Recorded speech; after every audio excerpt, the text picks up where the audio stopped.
Hi everyone, you're listening to Animalia Hour on KGVM. We are a group based in Bozeman, Montana. We talk about our relationship to other animals, and we hope through this podcast to inspire you to reject animal exploitation and use by living vegan. I'm Lucy. Hi, Lucy. I'm Sarah Hale. Welcome to Animalia Hour, everybody. We're glad to be back. And you are correct when you notice that, once again, Kevin is not with us. And we knew that he wouldn't be with us this month and maybe part of next month. It's just the busiest time of year. We know that he's with us in spirit again. And lots of times he does some of the editing, or at least part of the editing. We appreciate that a lot. Thank you, Kevin.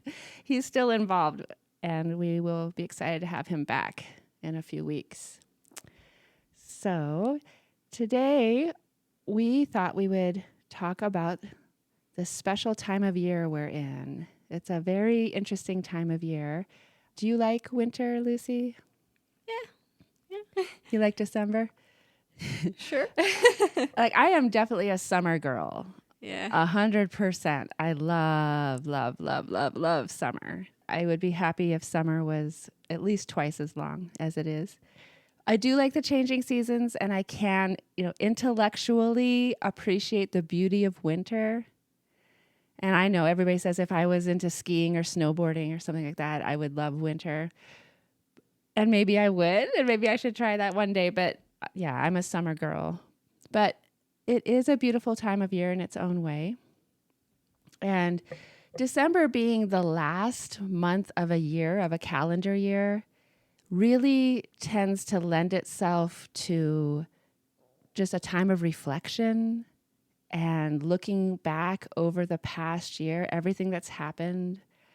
The year is winding down, and as you think about taking down 2023 calendar and putting up 2024, sometimes it's fun to just flip through the pages of the calendar and remember everything that's happened in your life over the past year, and think about the times that brought you joy and the times that you were in a time of sorrow, or things that you're proud of, growth that you see in your life. So it's a reflective time, and I appreciate that. I appreciate the opportunity to just maybe slow down and reflect and do some soul searching. And I think the added hours of darkness also help with that. I think the fact that you get out of work at the end of the day and it's already getting dark, and that just causes, and then the icy roads, it all just kind of serves to help you just kind of slow down and kind of draw inward and reflect on your life. And I think a lot of people have done that through the centuries. I mean, we know the winter solstice has for centuries been a time where people slow down and reflect and think about their lives. And I think the winter solstice, some sum it up by saying it's a time to think about, it's like the symbolic rebirth, dying and rebirth of the sun. And so it's like this slowing down. It's the shortest day of the year, the day with the least amount of light. And then the sun starts to come back more and more, increasing amounts. The promise of it's gonna come back, don't worry. Yeah. And so the idea of harnessing that power from the sun to propel you into new growth or some kind of personal transformation is a part of that celebration. So that's the time of year we're in. And I think it's a really good time for us to talk about considering our lives and considering things we want to change, considering habits that no longer serve us or serve our communities or serve our planet. And so I think it does tie in nicely with the idea of considering veganism. And of course, there are major holidays in December. We already mentioned the winter solstice for people who are inspired by that. I certainly am. It's very interesting to think about. But of course, there are the more religious holidays. And all of those, in their own way, celebrate certain values that are in alignment. If you really think about it, they're in alignment with veganism. You know, at their worst, holidays can easily slip into just this frenetic, unconscious kind of behavior and obviously unbridled consumerism, right? But at their best, I think these holidays really can help us become better people if we really use them to just slow down our lives and take stock of, do we like the direction our lives are growing, or do we want to change directions in some ways? So there's, of course, Christmas, the one that most of us are most familiar with. There's Kwanzaa, there's Hanukkah. It's the end of Ramadan in the Muslim faith. So it's a great time to really bring out the best of those holidays if you celebrate any of those, and use them to think about new growth. And then those holidays are followed by New Year's Day, right? And throughout human history, people have thought of New Year's Day as a time to clean out the old and purify, physically, their physical spaces. It's a time of just deep cleaning, or, on a more spiritual level, I guess, it's a time, again, to think, okay, what do I want to cut out? What is no longer serving me? And that could be material possessions. It could be something with your career not going the way you want it to go, or in your relationships. What do you want to change about your personal relationships?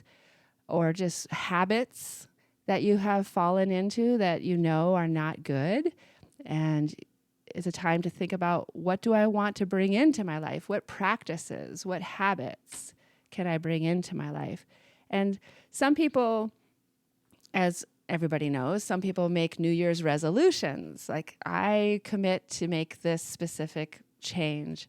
I've also heard some people choose a word for the coming year. Like, I was listening to another podcast, and it's a mother-daughter team doing this podcast, and they love to choose a word for their new year. And so I think last year one of them is, my word for this new year is fun. I feel like I don't intentionally welcome fun into my life, and so this year I'm going to focus on, how can I actually have joy and fun and laughter in my life? That's an interesting idea. I've never chosen a word for the year, or if I did, I didn't really stick with it or remind myself of it every month. But I think it's an interesting idea, like the word freedom or the word abundance, or whatever you feel like you need more of, I guess, in your life. Are there different customs in France, Lucy, around New Year's resolutions, or do you guys do the same kind of? I think it's pretty much the same, yeah. Do you typically, have you made New Year's resolutions? I never make resolutions. I feel like I do a resolution. Like, I feel like I have a new resolution every 2 weeks or something. Yeah. And I think that makes sense it's too. so inspiring though to be like, but I do feel inspired. Like, I think a lot of people might feel inspired like by the New Year's, like, oh, okay, like it's much more clear in my mind that this is another opportunity to change something, Right. What is it gonna be like next year at the same time? Like where do I want to be? Yeah, it's pretty inspiring. Yeah, and it's not like we don't want to be naive about the belief that somehow we can make life get better and better and better every year, because we live in this reality, we live in this condition on this planet where tragedy strikes and the unexpected comes along that blindsides you. And, so we know the new year will hold surprises, good and bad, that we'll have to work through. But having an examined life, it's an opportunity. It's a brand new year. It gives you this opportunity to stop, think, and decide. Take as much control of your life as you can. Like, none of us really have control of our lives, or everything that happens in our lives, but we have some degree of control. And that amount of control is what it's really empowering Yeah. to think like, what kind of person do I really want to be? Mm-hmm. How up until now have I been in alignment with my values, and how have I been not in alignment with my values? And I really want to be more conscious and more awake to that. And I feel like such a big key to happiness is living according to your values. I mean, first to discover what they truly are, and then really learn how to live according to them, you know? And it's hard. It takes a certain amount of maturity to realize, oh, what I've been doing by default, kind of on autopilot, was handed to me by my culture or by my family. But when I really stop to look at it, it's not what I agree with. It's not what I think is right or best. And I'm going to start sloughing some of that off. I'm going to start casting some of that out of my life and adopting something new. It takes a lot of courage. And as we've just talked about a lot in our podcast, actually, you know, like the power of culture, like usually Kevin says that. It's so powerful. Like our communities, we are obviously very social creatures. Mm-hmm. And so we need, to some degree, the approval of our group to feel safe, because it is what has guaranteed our safety throughout history, right? And it is very understandable that changing habits is actually a bigger deal to most people because of that subconsciously. But, you know, there's no way to really live with integrity and live happy and live in a way that is peaceful to everyone and just according to your values, and still have confluence all of the time. It's not going to happen, you know? That reminds me that I heard someone say recently, you always have a choice between authenticity and belonging. And most people, most of the time, will choose belonging over authenticity.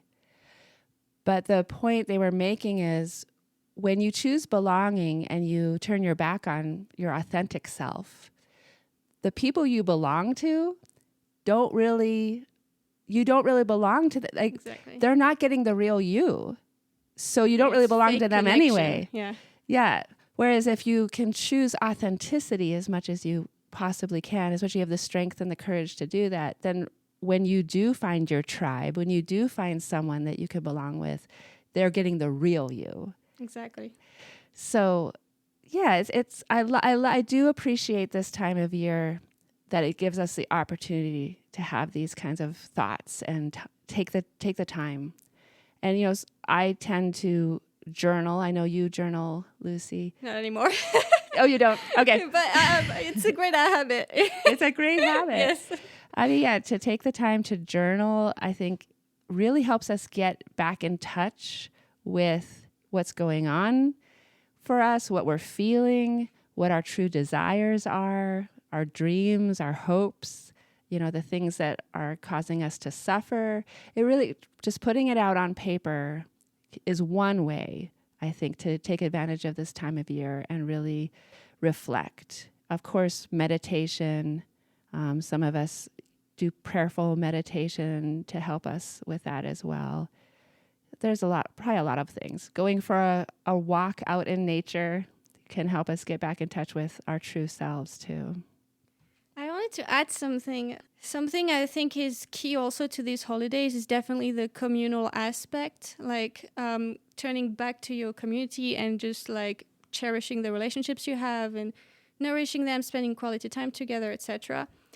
And it's obviously a very strange thing when you're vegan because, you know, as a vegan, it can be tricky to, you know, relate to your family in the sense of veganism, you know, whatever, all you know that's happening to the animals and all you know about the fact that it is possible to not harm them and exploit them, etc. But it's also an interesting thing when you look at it that we celebrate cherishing our relationships by harming another relationship, you could say, or another being. Because you could say we have a relationship to everyone in the world, right? Even if you're not in a very active relationship, you have a relationship to your job, you have a relationship to other people, you have a relationship to the environment to some degree, you know, how you treat the planet, whatever. And you can say you have an actually direct relationship to the animals that you do pay for their, like, to be exploited or to be killed, etc. So it's interesting that through cherishing the relationships that we do have with humans in our lives, we feel the need to destroy another being and our relationship to them, you know? Yeah. So it's not a very beautiful thing, a beautiful tradition when you think about it. And how could we turn that to something that is a win-win, really? I mean, not being naive, of course, like everything we do causes suffering, right? But can we minimize that suffering, and can we at least not exploit directly animals, you know, in the process of going about our festivities? Yeah. Yeah, the family holidays are certainly sometimes a tricky time to try to make personal transformational change because there's this expectation and there's this pressure and there's this culture and traditions pulling us back into some things that maybe we're reevaluating. So yeah, I'm glad you brought that up because in some ways that's the genius of making a New Year's resolution because obviously it's a new year, like clean slate, right? Where we naturally think about changes we want to make. But the other beauty is you've made it past most of those family holidays, which is just a tough time to make real change. And so, yeah, it's an interesting time to think about how we can mark the end of 23 and the beginning of 24.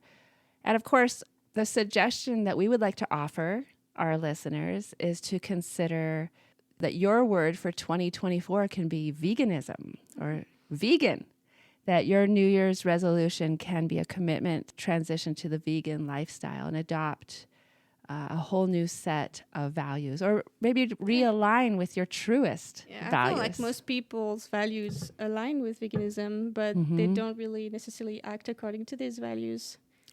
Right. Because they're unexamined, their actions. Yeah. I would agree. I mean, a lot of people say every child is vegan at heart. If we all got back in touch with our child self who would cry at the idea of someone killing an innocent animal and be upset about it for days, probably, if we could get back in touch with those values that we all were born with, then this year might be your year to do that. Before we're desensitized out of it. Before we were enculturated to not care and to be so callous. Yeah. So we talked about, I just kind of wanted to look at some of the major holidays in December and to maybe look specifically at the values celebrated by each one and how they do actually line up nicely and they are in alignment, I guess you could say, with veganism. So as we talked about, the winter solstice is a celebration of life and rebirth and peace. The winter solstice is often said to be a time of new beginnings with the changing of the seasons. We welcome the fiery energy of the sun to propel us forward. So this very physical changing of the seasons is a powerful time to manifest spiritual transformations. And of course, when you go vegan, you become a celebration of life. Your life becomes one that is committed to peace. And as we see more and more of that powerful sun, as the days get longer after the winter solstice and the sun is reborn, you know, you can welcome that fiery energy to propel you forward into this very spiritual transformation, really. I have found it personally. Speaking for myself, I could definitely say that going vegan has had a spiritual transformation in my life. So, and then Hanukkah, many people celebrate that festival of lights this time of year. And some of the values celebrated in Hanukkah are conservation. And of course, veganism is very much about conservation, about saving our planet. It's all about using less land and less water and polluting the world less. And we've talked about in previous shows, going vegan. If the world went vegan, we could rewild so much of the earth. Wildlife could come back. We could more than feed the population if we weren't feeding all of our food to livestock. So conservation is very much in line with veganism. Hanukkah is also about celebrating courage. It certainly takes courage, a certain element of courage to go vegan, at least at the beginning. Your relationships will be affected, right? But again, when you know you're being authentic to yourself, that's all the courage. It gives you the courage you need. And also remembering the victims, right? Because that's so much harder for the animals than anything you could go through as a vegan. Yeah, right. Absolutely. So. And remembering that makes it so much easier, I find. Like when the moments in my life that I've forgotten really about their perspective were the times in my life that I found it the hardest to be vegan, because I just didn't have really the motivation too much, because if you're doing it for yourself, it might not be worth it, you know? Mm-hmm. But the point of veganism is that it's not for you. That's the whole point. Yeah. It can benefit you, but it's not about that, really. Exactly. It's for those who need our justice, really, our love and our mercy. And of course, Hanukkah also celebrates education. And I would go so far to say the more you get educated about animal agriculture and the harm it's doing to the planet, and the more you educate yourself and give yourself permission to look at what the animals are going through, give yourself that education, you will be motivated to go vegan. We mentioned that during December is when Ramadan comes to an end. And Ramadan is a celebration where there's a lot of prayer and reflection, and they focus on charity. So looking at others who need some extra support, some extra help, some mercy from us, some compassion. So again, that falls right in line with veganism. Christmas is the one that, as we mentioned, most of us are most familiar with. Christmas is a time where we celebrate the miracle of the incarnation of God. So God, the Creator, becomes a creature and walks among us in this condition of living on this planet. And of course, he comes to inaugurate the kingdom of God on this planet and to redeem all of creation. So if you really think about that, it's about bringing back God's original intention, which it was, if you think of the Garden of Eden or the future kingdom of God, it's all about peace and mercy and harmony. I just wanted to say something real quick. Obviously, we all can agree that being vegan is a compassionate thing, right? It is. I mean, it is definitely compassionate, right? But something that I think is cool to remember as well is that you don't have to be compassionate to be vegan. You don't have to feel any type of empathy, right, towards animals. There are like vegans that really have no real feelings towards animals. Like, they don't love animals. They don't really have too much empathy. But they've decided to go vegan because they've realized that it's not their right to violate the animal's right to their own body, to their own freedom, to their own life, you know? So whilst it is definitely, veganism, it is definitely aligning with compassion, obviously, because it is, it is empathetic.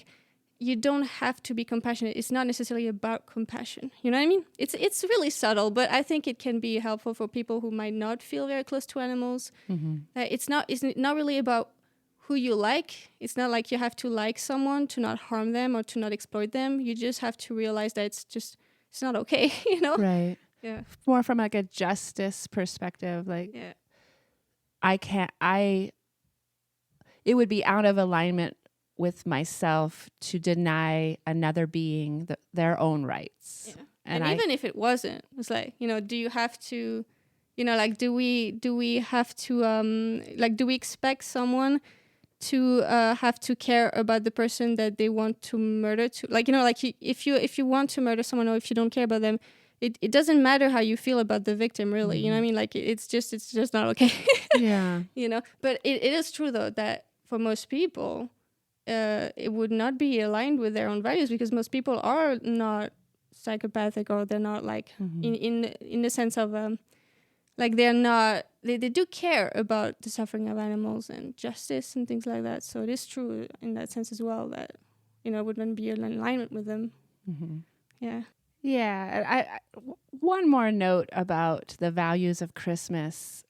When you really think about the incarnation and what it means to us, that God humbled himself to help the helpless. So this is Christian doctrine, that we were helplessly lost in our sin, and God came and rescued us from that. Well, if you align with Christian values, it's very easy to see how that lines up with veganism, because once again, God should be our model for our own behavior, and we're capable as image bearers of God. We are commissioned to help the rest of creation, and so we can reach out and help the helpless.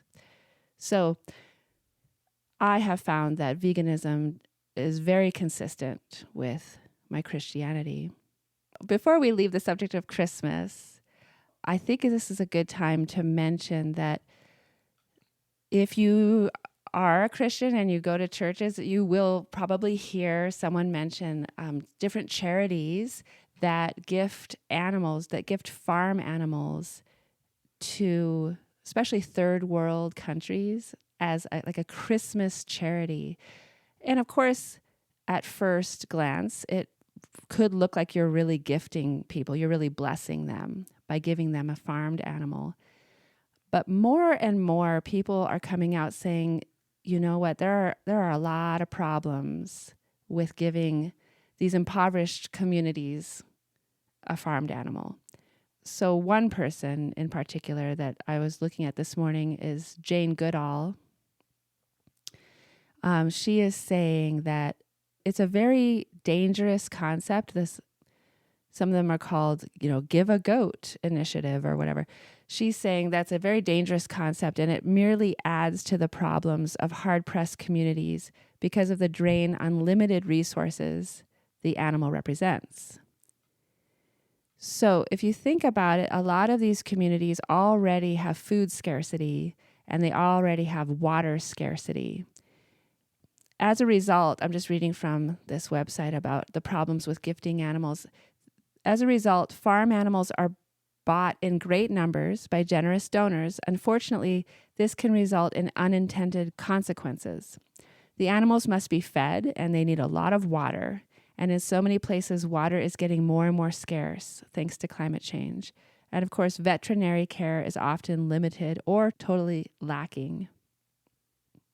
This says, farmed animals do not magically live off the land. They need food and water, and quite often these precious resources are already scarce. Having an animal to feed may actually add to the burden families are already facing, said Miriam Porter in her blog post. There are a number of some of the world's largest charities, notably Oxfam, World Vision, Heifer International, and Christian Aid and Child Fund, that sponsor these kinds of animal gifting. But many of the gifted animals end up suffering from malnutrition and dehydration as they don't have enough to sustain them. Furthermore, raising these gifted animals requires up to 10 times more water than growing crops. So a lot of plant-based NGOs are highly critical of animal gifting initiatives, and they're trying to get these charities to rethink this and actually start encouraging more plant-based ways of blessing these communities at Christmas time and around the year. And also we've heard that unfortunately climate change it's even harder on these communities in third world countries, and even in any type of country. Usually people who are low income and have less resources are the ones who suffer the most from climate change issues. So it would kind of be like gifting a poisoned apple to them in some sense. Even if it is unintended. it's For also sure. something to consider. Yeah, and it's a big commitment to give a living creature to someone, because a lot of these animals, especially if it's a dairy cow or a dairy goat, for example, they can live 10 to 20 years old. And so it's an enormous commitment that you're just laying. It could be a burden, really, that you're laying on someone without their consent, to even be signed up for that kind of commitment. And with that, of course, like forgetting about the very obvious thing, you're still gifting an exploited animal as a gift. Like also from the animal's point of view, it is obviously incredibly messed up. Yeah. Yeah. So maybe if that's something that you've done in the past or you've considered doing for a Christmas charity act of kindness, perhaps rethink that. And I'm sure there are many other ways you can help those in need besides giving them an animal. Kwanzaa, some people celebrate that festival during this time of year, and they have several stated virtues or values that they focus on during that celebration. One of them is to always do as much as we can in the way we can in order to leave our community more beautiful and beneficial than when we inherited it. So again, this idea of, am I making the world a better place, or am I doing the opposite of that? And so that's one of the beautiful things about being a vegan, is it's something you can do. It's not too difficult. It's not too expensive. You don't have to have special resources.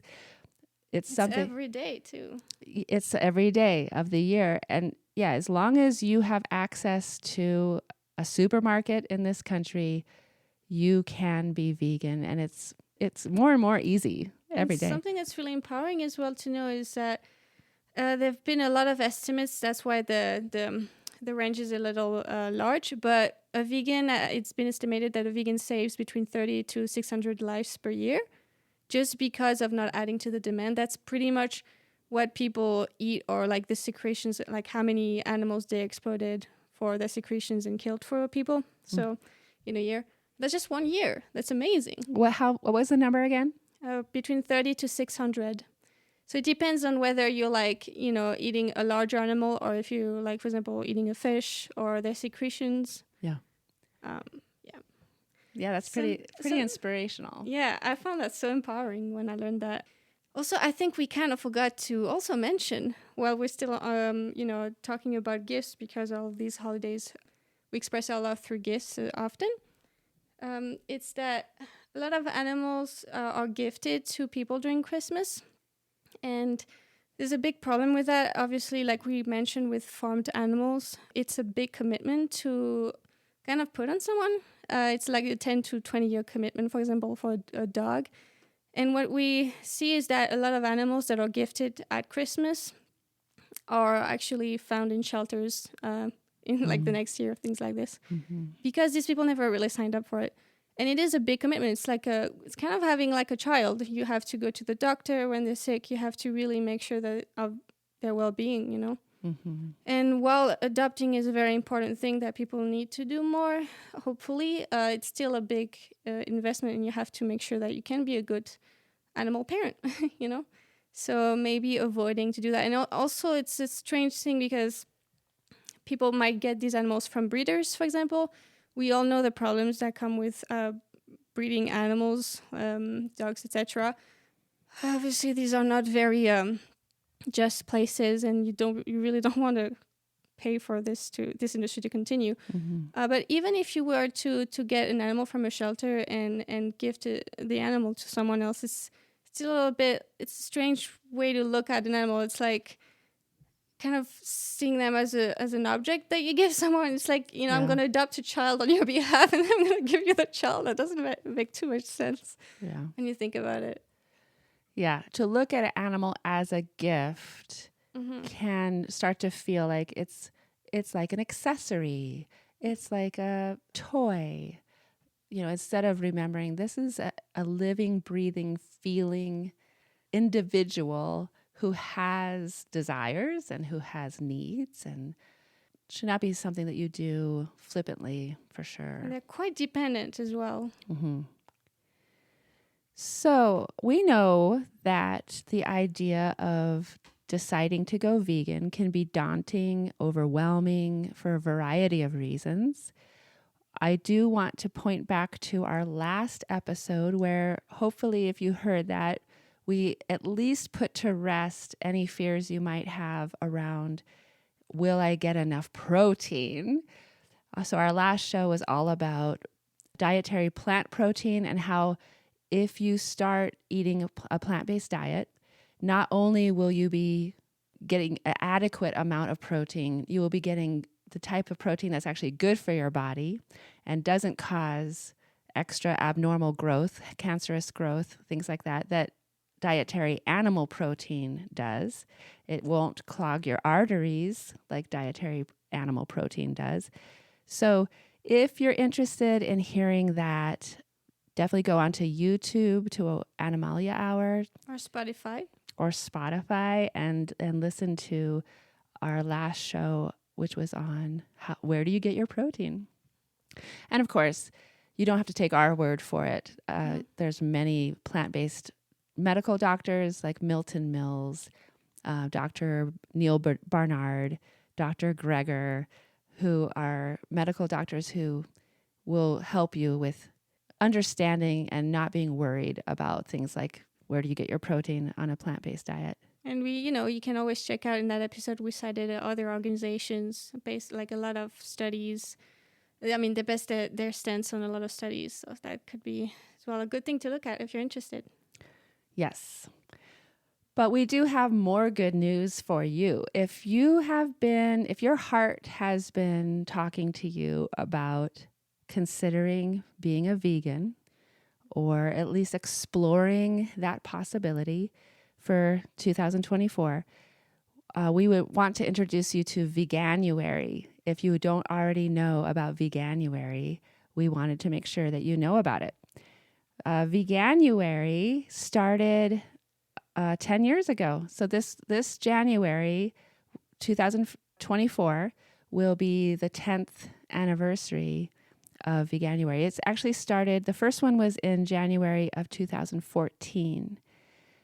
And it is kind of a funny word. The two founders have said that the hardest part in participating in Veganuary is pronouncing the word, because a lot of people didn't know how to pronounce it, but it's not that hard. You could say Veganuary.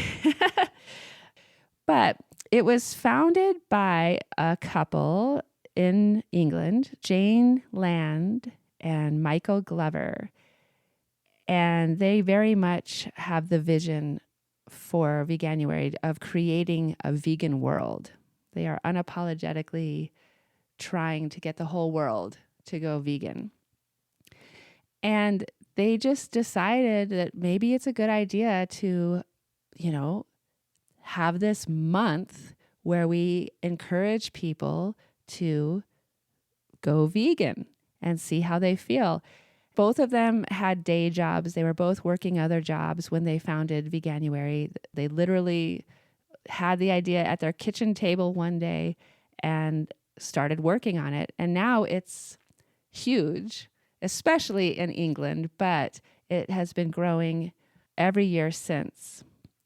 And they say, what kept us going in those early years where we were just figuring everything out for the first time, and there was a ton of work and we were not sure what we were doing, is just remembering, again, the animals, and that their passion is to reduce the suffering of animals. And the founder said he feels like it is the most important cause that collectively humanity needs to be working on. So in England, Veganuary, as I mentioned, is a very big deal. All the restaurants have Veganuary items on their menus, and the supermarkets get on board and promote Veganuary. A lot of vegan brands, different food brands, launch their new items during January to promote Veganuary.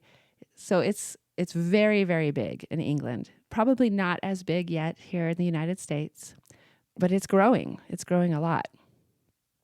And they have a very friendly, compassionate stance towards their participants.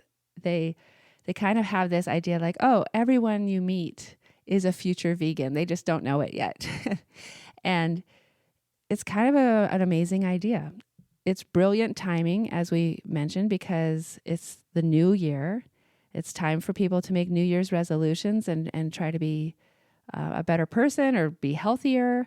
You've gotten through those traditional holidays with your family, and now you are freed up to start a journey on a new path.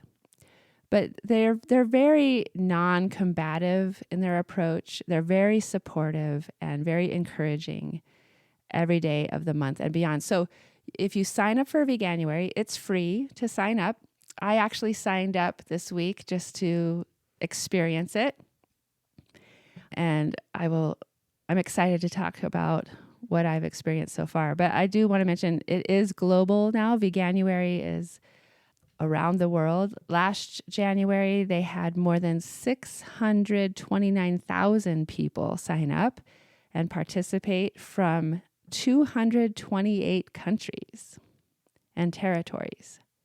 And another thing I really love about them is when they launch in a new country, they get vegans from that country involved to run it, because what works in England may not work so well in South American country, or in India, so they get local vegans on board to make sure that the way they're doing it, the way they're promoting it and launching it in that culture is specific to that context, which I think is really smart. Many, I guess what you'd consider celebrities have gotten on board and are ambassadors for Veganuary, including Joaquin Phoenix, Alicia Silverstone, Brian May, Bryan Adams, Maya Bialik, Serena Williams, Paul McCartney, Ivana Lynch, Billie Eilish. Those are just the names that I recognize. There's a lot of other celebrities that I'm just like, I don't know who that is, but I'm sure a younger generation does. So when you sign up, like I said, it's free to sign up. You just go onto the Veganuary website and sign up. And they do give you the opportunity to offer a donation to help support Veganuary, but it's certainly not required. Right away, you find out that there's a podcast that you can listen to. There's a YouTube channel. And so every day of the month, you can watch a YouTube video that will help support you and answer a lot of your questions. One of the first things they send you is their downloadable cookbook. It's their celebrity cookbook that's really beautiful and has a lot of delicious recipes. You also get these daily emails from Veganuary, specifically from a gentleman named Stuart Giddens. And these emails address concerns and that often people have, and they offer helpful tips and information. And this Stuart person is just so kind, and right away you just feel like you have this community rallying around you, and you feel like, okay, maybe this is possible. I'm getting this daily inspirational support in so many ways. The YouTube videos, the podcast I can listen to, these emails that show up in my email box. So day one, the email I got was cauliflower power. And, but it just goes through this, it says your life-changing journey starts today. And you're going to be getting all of these resources and recipes, and we're going to support you all the way. And you can click on all these meal plans, and they talk about that cookbook that you can download. They answer questions about nutrition. They help you get a copy of You can click on the Daily Dozen checklist to make sure you're getting everything you need nutritionally. They introduce you to the Happy Cow app, which is an app you can get on your phone to tell you, no matter what city you're in, where you can eat vegan. And I like how he signs off this first email. It says, "What happens if you slip up? Honestly, nothing. There won't be vegan police knocking on your door. The truth is, being vegan is about trying your very best to reduce cruelty to animals. It's not about perfection. When you first transition, a few slip-ups are normal. Don't get hung up on it. I encourage you to keep going regardless. Kind regards, Stuart." I really appreciated that because I know when I first started transitioning, I personally had a few slip-ups where I was just mindlessly in a social situation, and suddenly I realized what I was eating was not vegan. Because it's a huge change, and I think there are going to be some slip-ups. And I tend to be a person that when I make a mistake, I don't beat myself up too much. But I know there are people who they have this inner critic that every time they make a mistake, they beat themselves up, and they might be like, "Oh, I already screwed up. I give up," And so to receive this message on your first day of your vegan journey, that it's not about being perfect and keep going. Don't give up. I thought, I think that's a really good message to send. I think it's probably empowering as well, like you said, because of the inner critic and things. And of course, these people don't mean like it's okay to have a little bit of eggs or a little bit of milk, like because it's still horrible for the animals. The thing is, what do we think is better for the animals? Like if you realize that you've you ate something because you didn't think of like, checking that it was fully plant-based. The only thing you can do for the animals from that moment on is to just not do this again, Mm-hmm. And it's not like, I can fail, and if I fail, I'm just gonna give up on this, because it's not an option for the animals, you know what I mean? Like, it's just, if you mess up in life, you just have to do better, Exactly. Like, there's no option to not just like learn from this mistake for the animals, and then Right. yeah, Exactly. It doesn't do anything to just stay focused on that. Mm-hmm. Exactly. We know our intention is to improve, and we're doing our best, and as long as we're doing our best, we should keep going. Yeah, and again, it's not an excuse to just slip up like intentionally, but it's all about not exploiting animals, but since also we are in a non-vegan world, it's not like completely possible to avoid every exploitation of animals, but it is absolutely necessary that we do that we basically, anytime that it is possible, and it's a lot of times, we avoid it. For example, if you have like you're going in a cab and there's leather seats, you might not going to necessarily do a lot for you to avoid sitting on these seats, or what are you going to do about this? But you can totally avoid so much animal exploitation, and you should dedicate definitely yourself to doing that. Yeah. Yeah. Day 2, the email focuses on, don't worry about, he kind of dispels the myth that eating vegan is going to be more expensive. He says, actually, 2020 research found that vegan households spend 8% less per grocery trip than the average household. So he gives tips on how to shop and what you need in your pantry and how to read labels. And then he has a list of foods that are, quote, accidentally vegan, things that don't even mean to be, but they are. So those are good to know about. And then he always sends a couple of recipes every day. They look delicious. I haven't actually tried this, but I'm going to try this this week. He has on this email a 1-pot linguine, so very quick and easy and delicious, and also soft and tender peanut butter cookies. Something that's cool to remember as well is that you don't have to change your habits. You can just veganize them. Like all the dishes I used to do when I wasn't plant-based or vegan were like are things that I still eat, but I just veganized them. And you know, like for Exactly. example, egg replacer, all these things you can just add vegan sausages or like plant-based sausages instead of your non-vegan sausages, things like that.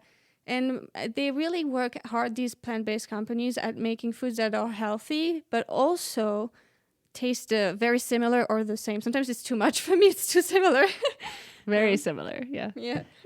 Yeah. I wanted to share a little bit more. The day 3 email, he says that when they've surveyed their past participants, the survey comes back to say that people saw improvements to their overall health, including energy levels, mood, and skin appearance.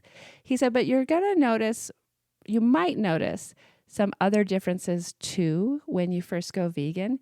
And so he says, I asked a vegan doctor about the most common changes you can expect. He has this little spot on the email where Dr. Josh Cullimore talks about 3 physical changes you might experience. First one is your skin will glow. Many new vegans see improvement to their complexion. Because eating dairy can raise certain hormone levels, which are linked to acne, it could be that antioxidants in the fruit and vegetables are also very good for your skin. And then he talks about, and this is kind of bathroom talk, so I'm going to try to choose my words well. But he said, don't be surprised because you are completely changing the biome in your digestive system. Don't be surprised if there's some digestive stuff going on, but it's very temporary as your body adjusts to this new diet. Especially if you eat much more fiber than you used to. Expect that to happen. But your body does adjust. It does. And it won't last forever. It doesn't last very long. It will settle down as your body adapts to a new diet. Especially if you are not used to much fiber and you eat a bunch of fiber, it doesn't mean it's bad for you. If you have, for example, like it's just different in the bathroom, let's say.